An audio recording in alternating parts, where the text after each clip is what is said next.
రహస్యంగా గడిపిన జీవితాలు, ప్రేమ, స్నేహం, నమ్మకం అన్నీ ఒక శునకపు కళ్లలోంచి దర్శించిన కథ. నేను మొదట అటవీలో నివసించేవాడిని. కాని ఒకరోజు మీను నన్ను ఇంటికి తీసుకొచ్చింది.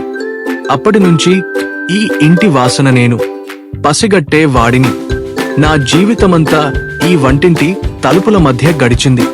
ఇది నా కథ కాదు, నేను చూసిన కుటుంబం కథ.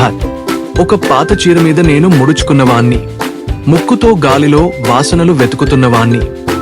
రసగుల్లా తినే చేతిని నేను నెమ్మదిగా నాకాను. గ్లూకోజు మించిన తీపి.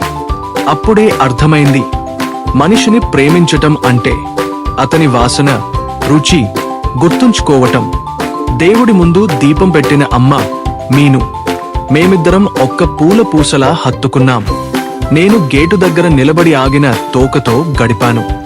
మీను హాస్టల్కి వెళ్ళిపోయింది.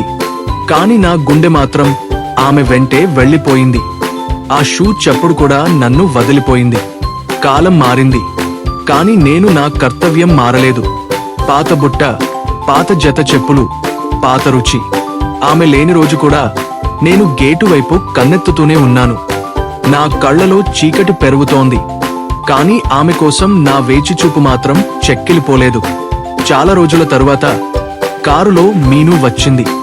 కాలేజీ హుడీలో ఉన్న ఆ చూపే నా చిన్న మీనునే. నా మడమ నొప్పిగా ఉంది, కాని నా హృదయం పరుగెడుతోంది.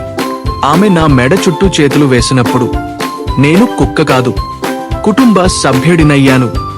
వాళ్ళు చెబుతారు, కుక్కలు ఎక్కువ కాలం జీవించు. కాని నిజం తెలుసా?